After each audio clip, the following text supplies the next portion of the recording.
अगर आपने मेरा YouTube चैनल अभी तक सब्सक्राइब नहीं किया तो कृपया सब्सक्राइब बटन को दबाइए और सभी वीडियोस को सबसे पहले देखने के लिए कृपया बेल आइकन पर क्लिक करें। नमस्कार दोस्तों, आपके अपने YouTube चैनल में मैं आपका बहुत बहुत स्वागत करता हूं।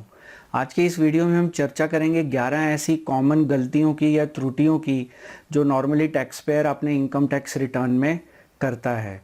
तो इन गलतियों से क्या होता है कि उनका या तो रिटर्न जो है वो डिफेक्टिव डिक्लेयर हो जाता है या रिजेक्ट हो जाता है या किसी और कारण से उनको इनकम टैक्स नोटिस रिसीव हो जाता है।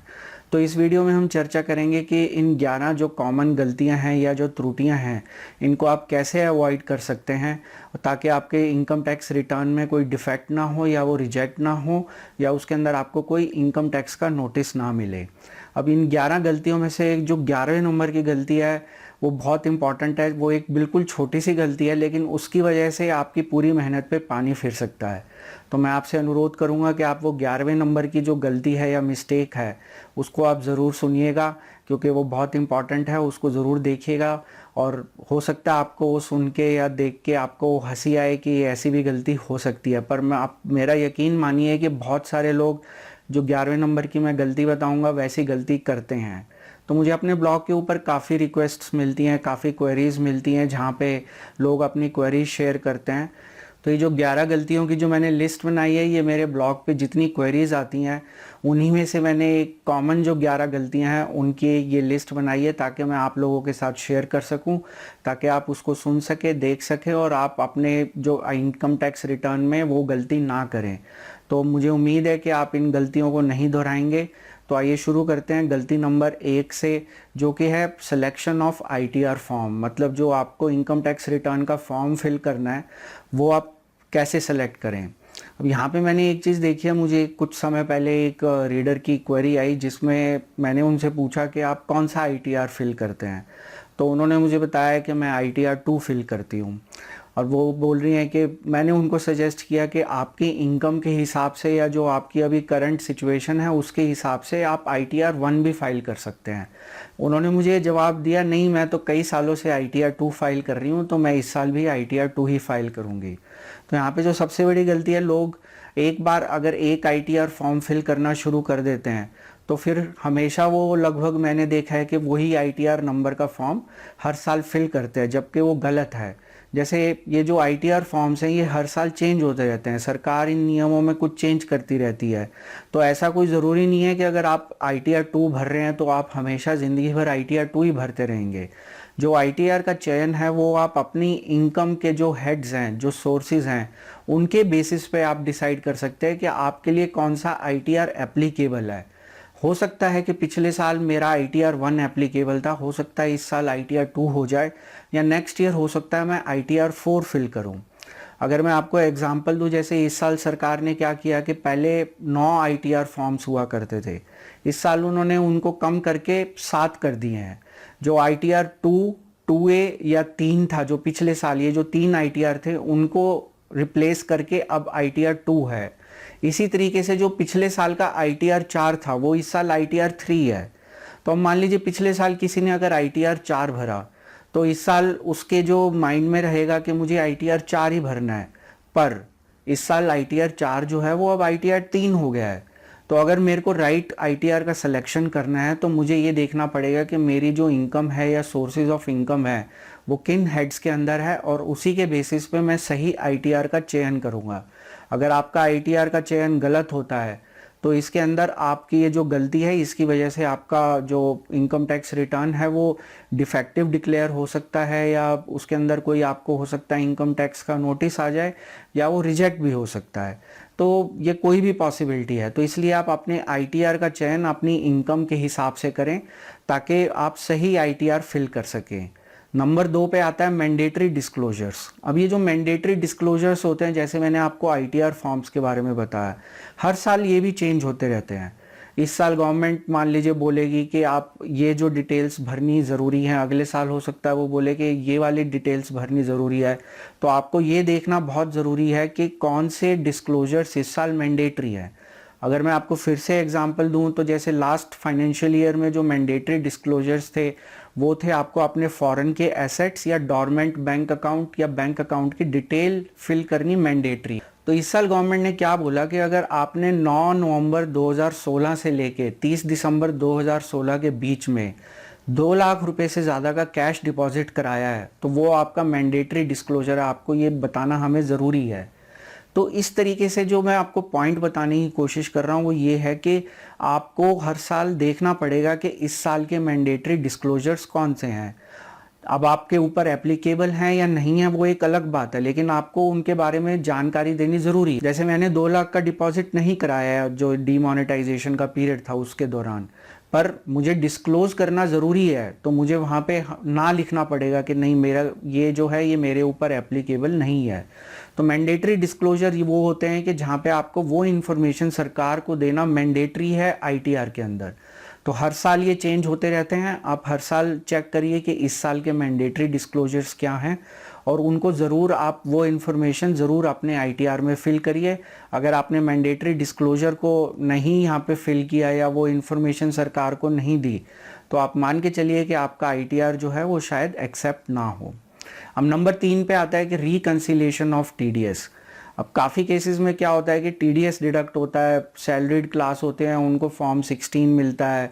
तो इसी तरीके से जो अगर सेल्फ एम्प्लॉयड हैं, बिजनेसमैन हैं, उन लोगों का टीडीएस डिडक्ट होता है। ये जो डिटेल्स हैं ये आपके फॉर्म 26 AS में विजिबल होती हैं। तो जहाँ पे मैंने देखा है कि जो मेरे रीडर्स हैं या जो मेरे क्लाइंट्स हैं उन लोगों को वो उसको रिकंसाइल नहीं करते फॉर्म 26 AS के साथ अपनी इनकम को।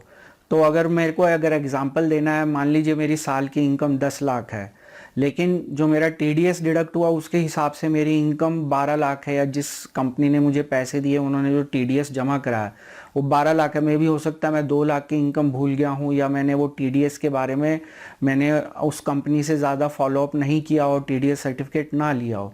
तो जहाँ पे अगर आपका टीडीएस जो डिडक्ट हुआ और आपकी इनकम आपने जो डिक्लेयर करी वहाँ पे मिसमैच आ जाए तो ये पक्का है, मैं आपको 100% गारंटी के साथ बता सकता हूँ कि आपको इनकम टैक्स का नोटिस ज़रूर आएगा। तो इसलिए अपना आईटीआर भरने से पहले आप फॉर्म 26 AS के साथ अपनी इनकम और टीडीएस का रिकंसिलिएशन ज़रूर कर लीजिए। ये दोनों चीज़ों को रिकंसाइल करने के बाद आपको ये पता रहेगा कि आपने अपनी सही इनकम डिक्लेयर की है। मैं यहाँ पे ये नहीं कह रहा कि जिस इनकम के ऊपर आपका टीडीएस नहीं डिडक्ट हुआ आप उसको ना डिक्लेयर करें, पर जिस इनकम के ऊपर टीडीएस डिक्लेयर हुआ है उसको ज़रूर रिकंसाइल कर लें। तो आईटीआर में जो आप अपनी डिटेल्स फिल कर रहे हैं और फॉर्म 26 AS में जो आपका टीडीएस डिडक्टेड हुआ है, जो डिडक्ट हुआ है पिछले फाइनेंशियल ईयर में, उसको आप ज़रूर रिकंसाइल कर लीजिए ताकि आपको इनकम टैक्स का नोटिस ना आए। पॉइंट नंबर 4, जो चौथे नंबर पे मैं आपको गलती बता रहा हूँ, वो होती है confusion between financial year and assessment year. तो यहाँ पे एक सिंपल सा मैं आपको बताना चाहूँगा एक एग्जांपल देके। काफ़ी लोग इसमें कंफ्यूज हो जाते हैं कि फाइनेंशियल ईयर कौन सा है, असेसमेंट ईयर कौन सा है। तो इसमें सिंपल सा रूल है कि फाइनेंशियल ईयर जो है, अगर वो फाइनेंशियल ईयर 2016-17 है, मतलब 1 अप्रैल 2016 से 31 मार्च 2017 है, तो असेसमेंट ईयर जो है वो 1 साल आगे होता है। तो फाइनेंशियल ईयर 2016-17 के लिए असेसमेंट ईयर 2017-18 है। तो जब आप आईटीआर फाइल करते हैं वहाँ पे वो लोग फाइनेंशियल ईयर को ज़्यादा इंपॉर्टेंस नहीं देते, वहाँ हर जगह या काफ़ी जगह आपको असेसमेंट ईयर की डिटेल देनी है। असेसमेंट ईयर वो है, अगर एक आपको सिंपल लैंग्वेज में मैं बताऊँ, असेसमेंट ईयर वो है कि जिस ईयर में आप अपना रिटर्न फाइल कर रहे हैं, आप उसको सिंपली वैसे मान लीजिए। तो जैसे फाइनेंशियल ईयर 2016-17 जो पिछला फाइनेंशियल ईयर है उसका रिटर्न मैं इस साल फिल कर रहा हूँ, जो कि ईयर असेसमेंट ईयर है 2017-18। तो मैं 2017-18 में जो रिटर्न फाइल कर रहा हूँ वो असेसमेंट ईयर है। तो जिस ईयर के लिए आप रिटर्न फाइल कर रहे हैं वो है आपका फाइनेंशियल ईयर, और जिस ईयर में आप रिटर्न फाइल कर रहे हैं वो है आपका असेसमेंट ईयर। तो ये एक सिंपल सा तरीका है इस कंफ्यूजन को दूर करने का। तो जब भी आप रिटर्न भरें आप ध्यान से देख लीजिए कि आप कौन सा असेसमेंट ईयर उसमें सेलेक्ट कर रहे हैं और कौन से असेसमेंट ईयर के लिए आप रिटर्न फाइल कर रहे हैं। तो जिस ईयर में आप फाइल कर रहे हैं वो आपका असेसमेंट ईयर है, और जिस ईयर के लिए आप फाइल कर रहे हैं वो फाइनेंशियल ईयर है। यहाँ पे मैं ये एज्यूम कर रहा हूँ कि आप अपना रिटर्न टाइम पे फाइल कर रहे हैं। ये रूल वहाँ एप्लीकेबल नहीं है जहाँ पे मैं डिले के साथ रिटर्न फाइल कर रहा हूँ। मान लीजिए कोई आदमी पिछले साल का रिटर्न अभी फाइल कर रहा है, उसका कोई टैक्स लायबिलिटी नहीं थी, तो वो 31 मार्च 2017 तक कर सकता था। तो ये रूल वहाँ पे भी एप्लीकेबल होता है, लेकिन अगर आप डिले कर रहे हैं, ज़्यादा डिले कर रहे हैं, तो आप इस चीज़ को ध्यान रखिए कि आप कौन से फाइनेंशियल ईयर और कौन से असेसमेंट ईयर के लिए रिटर्न फाइल कर रहे हैं। अब नंबर 5 पे आता है कि इनकम डिटेल्स। काफ़ी लोग ये गलती करते हैं कि अपनी कोई इनकम ऐड करना भूल जाएंगे। कई बार इंटेंशनल होता है, कई बार अनइंटेंशनल होता है। सबसे बड़ी कॉमन प्रॉब्लम होती है सैलरीड क्लास के लिए, वो ये होती है कि अगर मान लीजिए जॉब चेंज की किसी ने बीच में फाइनेंशियल ईयर के दौरान, तो वो क्या करेंगे कि दोनों इनकम का टैक्स अलग अलग कैलकुलेट करेंगे। ऐसा नहीं होता, आपको दोनों इनकम को जोड़ के आपकी टैक्स लायबिलिटी आपको कैलकुलेट करनी पड़ती है, या वो अपनी पुरानी जॉब की जो इनकम है उसको डिक्लेयर नहीं करेंगे। इसी तरीके से कई लोगों को देखा है कि वो फिक्स डिपॉजिट का इंटरेस्ट जो है वो डिक्लेयर नहीं करते, वो कंफ्यूज कर देते हैं कि सेविंग्स का जो इंटरेस्ट है 10,000 रुपये की जो लिमिट है एग्जाम्पशन की, वो उसी में ही फिक्स डिपॉजिट का भी ऐड कर देते हैं, जबकि ऐसा नहीं है। फिक्स डिपॉजिट का इंटरेस्ट फुली टैक्सेबल है। तो इस तरीके से अगर आप अपनी कोई इनकम की डिटेल अपने आईटीआर में अगर डालना भूल जाते हैं या मेंशन करना भूल जाते हैं, तो वहाँ पे आपकी प्रोबेबिलिटी है कि आपको ज़रूर इनकम टैक्स का नोटिस आया या आपको कोई क्वेरी आएगी जिसमें आपको बताना पड़ेगा कि आपने ये इनकम क्यों नहीं उसके अंदर डिक्लेयर करी। अब यहाँ पे 6 नंबर का पॉइंट आता है कि कुछ केसेस ऐसे होते हैं जहाँ पे आपने कोई टैक्स बेनिफिट पहले लिया हुआ है, पिछले फाइनेंशियल ईयर्स में लिया हुआ है, पर कुछ कारणों से वो रोल बैक हो जाता है। अब यहाँ पे अगर मैं एग्जांपल दूं, जैसे मान लीजिए मैंने प्रॉपर्टी खरीदी, उसके मैंने प्रिंसिपल के ऊपर अंडर 80C मस्ट बेनिफिट्स लिए पिछले 3-4 साल में, लेकिन वो प्रॉपर्टी मैंने 5 साल कंप्लीट होने से पहले बेच दी, तो मैंने जितने भी उसके अंदर बेनिफिट्स लिए इनकम टैक्स के अंडर 80C, वो मेरे सारे रिवर्स हो जाएंगे। तो जो ये रोल बैक होता है टैक्स बेनिफिट्स का, काफ़ी लोग ये जो इनकम या इस अमाउंट के ऊपर जो टैक्स होता है वो नहीं पे करते। तो आपको ये देखना, ये जानना ज़रूरी है कि क्या आपका कोई इनकम टैक्स का बेनिफिट इस साल रोल बैक हुआ है। इसी तरीके से एक और एग्जांपल है कैपिटल गेन का। अगर मान लीजिए मैंने कैपिटल गेन टैक्स बचाने के लिए दूसरी प्रॉपर्टी खरीदी और पहली प्रॉपर्टी का कैपिटल गेन मैंने अपनी दूसरी प्रॉपर्टी में इन्वेस्ट कर दिया और उसके ऊपर एग्जम्पशन ले ली, लेकिन अगर मैंने दूसरी प्रॉपर्टी 3 साल से पहले बेच दी, तो मैंने जो कैपिटल गेन का एग्जम्पशन लिया है पहली प्रॉपर्टी के ऊपर, वो मेरा रोल बैक हो जाएगा, वो मेरा बेनिफिट रिवर्स हो जाएगा। तो मुझे उसके ऊपर कैपिटल गेन टैक्स देना पड़ेगा और मुझे आईटीआर फाइल करते समय ये ध्यान रखना पड़ेगा कि जो भी मेरे इनकम टैक्स के बेनिफिट्स रोल बैक हुए हैं उसके ऊपर मुझे वो डिक्लेयर करने पड़ेंगे और मुझे उसके ऊपर टैक्स भरना पड़ेगा। तो आप इस गलती को बिल्कुल भी ना करें। अब नंबर 7 पे आता है क्लबिंग ऑफ इनकम के प्रोविजंस। अब ये जो प्रोविजंस हैं, इन प्रोविजंस के लिए काफ़ी लोग जो हैं उसमें वो क्या करेंगे कि अपने पेरेंट्स को रेंट दे देंगे अगर पेरेंट्स की कोई इनकम नहीं है, या अपने वाइफ के नाम पे उन्होंने जॉइंट ओनरशिप में घर खरीद लिया ताकि वो रेंटल इनकम को हाफ हाफ दिखा सकें। तो ऐसे कई तरीके होते हैं जिससे वो अपने टैक्स की जो लायबिलिटी है वो कम कर सकते हैं। तो यहाँ पे ये चीज़ जाननी ज़रूरी है कि जो आप ट्रांजैक्शन कर रहे हैं या जो आपकी इनकम आ रही है उसमें क्लबिंग ऑफ इनकम का प्रोविजंस एप्लीकेबल तो नहीं है। अगर क्लबिंग ऑफ इनकम के प्रोविजंस एप्लीकेबल हैं, मान लीजिए मैंने अपने वाइफ के साथ एक जॉइंट घर लिया और सारे पैसे जो हैं वो मैंने उसके अंदर इन्वेस्ट किए, 100% अमाउंट मैंने पे किया, और मेरी वाइफ मान लीजिए वो हाउस वाइफ है, उनकी इनकम का कोई सोर्स नहीं है, तो इस केस में क्या होगा कि जो भी रेंटल इनकम होगी उस घर की वो मेरी इनकम में ऐड होगी। उसी तरीके से अगर मान लीजिए मैंने फिक्स डिपॉजिट अपनी वाइफ के नाम पे कराए और उनका कोई इनकम का सोर्स नहीं है, तो जो वहाँ से इंटरेस्ट आएगा, जो इनकम होगी वो मेरी इनकम में ऐड होगी। यहाँ लोग क्या करते हैं कि उसको वाइफ की इनकम में दिखाएंगे क्योंकि उनकी कोई इनकम नहीं है, उससे वो उस अमाउंट के ऊपर टैक्स बचा लेते हैं। ये गलत है। अगर ये चीज़ इनकम टैक्स डिपार्टमेंट के नोटिस में आ जाए तो आप एक बहुत बड़े ट्रबल में फंस सकते हैं। तो आप ये ध्यान रखिए कि जो भी आपके इन्वेस्टमेंट्स हैं, जो भी आपकी इनकम आ रही है, उसमें क्लबिंग ऑफ इनकम के प्रोविजंस एप्लीकेबल तो नहीं है। अगर हैं तो आप उस इनकम को अपनी इनकम में ऐड करके दिखाइए ताकि आपको इनकम टैक्स से कोई परेशानी ना। अब 8वें नंबर पे जो पॉइंट आता है वो ये आता है कि काफ़ी लोगों को ये भ्रांति होती है कि अगर मेरा मान लीजिए टीडीएस डिडक्ट हो गया है, अगर एज्यूम करिए कि मैंने फिक्स डिपॉजिट खोला हुआ है बैंक में, बैंक मेरा 10% टीडीएस काट लेगा, तो मेरे को ऐसा लगेगा कि मुझे उसके ऊपर कोई टैक्स देने की ज़रूरत नहीं है, टैक्स कट गया, बैंक ने ऑलरेडी टीडीएस काट दिया। ये सही नहीं है। इसमें आपको देखना पड़ेगा कि आप कितने प्रतिशत के इनकम टैक्स ब्रैकेट में आते हैं। तो जो आप ये सोच रहे हैं कि टीडीएस कट गया और मेरे को इनकम टैक्स देने की ज़रूरत नहीं है, ये तभी सत्य है जब आप 10% के इनकम टैक्स की ब्रैकेट में है, क्योंकि आपका 10% टीडीएस कट गया, आप 10% की टैक्स ब्रैकेट में है, अब आपकी कोई टैक्स लाइबिलिटी नहीं बनती। लेकिन अगर आप मान लीजिए आपके टैक्सेबल इनकम नहीं बनती और उसके बाद भी टीडीएस कट गया तो आप उसका रिफंड ले सकते हैं। पर एक और केस है जहां पे अगर मान लीजिए मैं 20% या 30% के टैक्स ब्रैकेट में हूँ, मेरा टीडीएस कटा सिर्फ 10%, तो जो डिफरेंस अमाउंट है इनकम टैक्स का, तो अगर मैं 20% की टैक्स ब्रैकेट में अपने आप को मानता हूँ तो 10% मेरा टीडीएस कट गया, तो मुझे जो इनकम हुई फिक्स डिपॉजिट के इंटरेस्ट से, उसके ऊपर मुझे 10% अभी और टैक्स देना है। टीडीएस 10% कटा, पर जो टैक्स एप्लीकेबल है वो 20% है, तो 10% तो बैंक ने काट के जमा करा दिया, बाकी 10% मुझे देना होगा।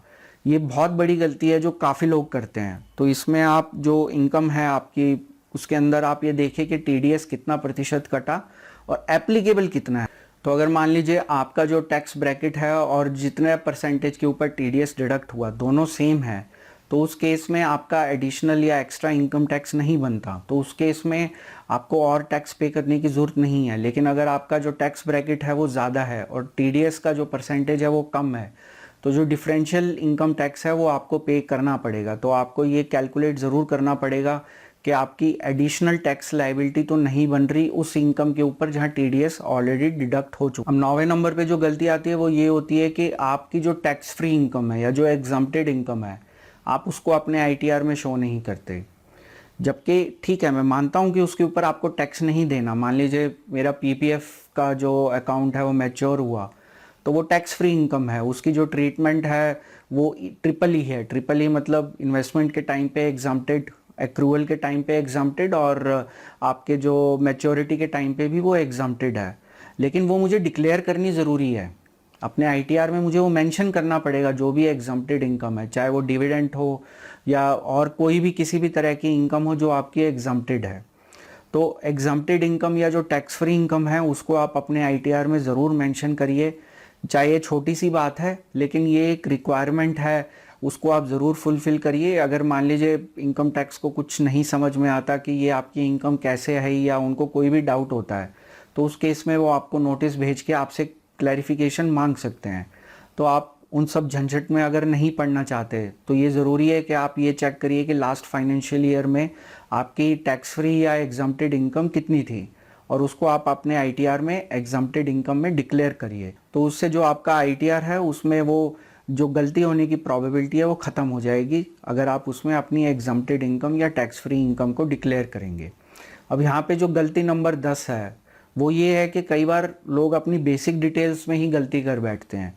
बेसिक डिटेल्स जैसे अपना नाम हो गया, उसके अंदर पैन हो गया या और कुछ एड्रेस हो गया, वो काफ़ी डिटेल्स जो बेसिक शुरुआत में पूछी जाती हैं उन डिटेल्स में भी कई बार गलतियां हो जाती है। वैसे तो अगर आप ऑनलाइन फाइल कर रहे हैं तो उसके अंदर वो आपको ऑप्शन देता है कि आप अपना जो बेसिक डिटेल्स हैं वो पैन से पुल करना चाहेंगे या लास्ट ईयर के आईटीआर से करना चाहेंगे। आप पुल करिए, कोई प्रॉब्लम नहीं है, लेकिन ये पुल करने का मतलब ये नहीं है कि वो सब करेक्ट ही होगा। हो सकता है कोई ऐसी डिटेल्स आपकी चेंज हो गई हो, आपका एड्रेस चेंज हो गया हो या आपका कुछ और आपके चेंजेस हुए हैं बेसिक डिटेल्स में लास्ट ईयर के कंपैरिजन में, तो आप उनको एक बार फिर से सब डिटेल्स को दोबारा चेक कर ले, जांच लें। अगर उसमें कोई चेंज है तो आप वहीं पे चेंज कर दीजिए। अगर कोई चेंज नहीं है, काफ़ी केसेस में कोई चेंज नहीं होता, लेकिन अगर कोई चेंज है तो उसको कर दीजिए ताकि आपकी बेसिक डिटेल्स जो हैं वो करेक्ट एंटर हों। तो ये चीज़ का ध्यान रखिए। अब यहाँ पे जो 11वां पॉइंट जो सबसे इम्पॉर्टेंट और जो मैंने आपको शुरुआत में भी बताया था कि जो कि एक बहुत छोटा सा पॉइंट है, बट ये काफ़ी लोग इस तरह की गलती करते हैं। जब आप अपना आईटीआर ऑनलाइन फाइल करते हैं तो ये एक 2 स्टेप प्रोसेस होती है। आपको वो ई वेरीफाई करना पड़ता है, उसको आपको वेरीफाई करना पड़ेगा ऑनलाइन। आपने आईटीआर को आपने फिल करके सबमिट कर दिया, लेकिन उसके बाद ई वेरिफिकेशन ज़रूरी है। काफ़ी लोग ऐसा करते हैं कि वो उसको ई वेरीफाई नहीं करते। अगर आप ई वेरीफाई नहीं करेंगे तो वो सक्सेसफुली सबमिट नहीं होगा और वो एक तरीके से ऐसा माना जाएगा कि आपने इनकम टैक्स रिटर्न भरा ही नहीं। तो अब देखिए कि एक बिल्कुल छोटी सी गलती की वजह से, एक छोटी सी त्रुटि, आप उसको बोल दीजिए कि ओवरसाइट जिसको इंग्लिश में बोलते हैं, कि आपने उस चीज़ का ध्यान नहीं दिया, उसको ई वेरीफाई नहीं किया, तो उस वजह से आपका जो रिटर्न इतनी मेहनत करने के बाद जो आपने फाइल किया, वो मतलब ये माना जाएगा इट्स एज गुड एज कि आपने रिटर्न ही नहीं फाइल किया, आपने उस साल का रिटर्न फाइल नहीं किया। तो जब भी आप ऑनलाइन अपना इनकम टैक्स रिटर्न भरें, आप उसमें चेक करिए कि आप ई वेरिफिकेशन आपने कर दी है या नहीं। आपके ऑनलाइन जो इनकम टैक्स की वेबसाइट है उसमें वो क्लियरली दिखाते हैं कि ई वेरिफिकेशन के लिए पेंडिंग रिटर्न्स कौन से हैं, वो आपको ईमेल के थ्रू रिमाइंडर भी भेजते हैं। तो आप एक बार जब ये प्रोसेस कर रहे हैं कंप्लीट, तो आप अपना रिटर्न ज़रूर ई वेरीफाई कर लीजिए ताकि आपका रिटर्न सक्सेसफुली सबमिट हो जाए। एक बार आपका रिटर्न सक्सेसफुली सबमिट हो गया तो अब आप निश्चिंत हो सकते हैं, आपका रिटर्न अब सबमिट हो चुका है। अब आप अपना आराम से अपने काम धंधे के ऊपर फिर से ध्यान ज़ोर से लगाइए ताकि आप अगले साल इससे ज़्यादा इनकम के ऊपर रिटर्न भर सकें। आप हमेशा कोशिश करिए कि मैं अपनी इनकम बढ़ाऊं और अगले साल मैं इससे ज़्यादा इनकम के ऊपर अपना इनकम टैक्स रिटर्न फाइल करूं। तो आप ये जो प्रोसेस है ये एक बहुत ज़रूरी प्रोसेस है, क्योंकि जो भी इनकम टैक्स कलेक्ट होता है वो सरकार विकास कार्यों में लगाती है। तो आप जब भी अपना इनकम टैक्स रिटर्न फाइल करें, एक बार उसको जांच पर रख लीजिए और उसको सही से आप फिल करने के बाद, सबमिट करने के बाद अब आप निश्चिंत हो सकते हैं, आपका रिटर्न फाइल हो गया। मुझे उम्मीद है कि आपको ये वीडियो बहुत पसंद आया होगा। अगर आपका इस वीडियो से संबंधित कोई भी क्वेरी है, कोई जानकारी चाहते हैं या कोई कमेंट है, फीडबैक है, आप नीचे दिए गए कमेंट सेक्शन में अपना कमेंट पोस्ट कर सकते हैं। मैं आपके कमेंट का ज़रूर जवाब दूंगा। आप ये वीडियो अपने मित्रों और परिजनों के साथ सोशल मीडिया के थ्रू शेयर भी कर सकते हैं। इसी तरह जानकारी से भरपूर और ज्ञानवर्धक वीडियोस देखने के लिए आप मेरा YouTube चैनल भी सब्सक्राइब कर सकते हैं। सब्सक्राइब के ऑप्शन इस समय आपकी स्क्रीन पे विजिबल है, नीचे दिए गए सब्सक्राइब बटन को आप दबा सकते हैं। इस वीडियो को देखने के लिए आपका बहुत बहुत धन्यवाद। अगर आपने मेरा YouTube चैनल अभी तक सब्सक्राइब नहीं किया तो कृपया सब्सक्राइब बटन को दबाइए और सभी वीडियोस को सबसे पहले देखने के लिए कृपया बेल आइकन पर क्लिक करें।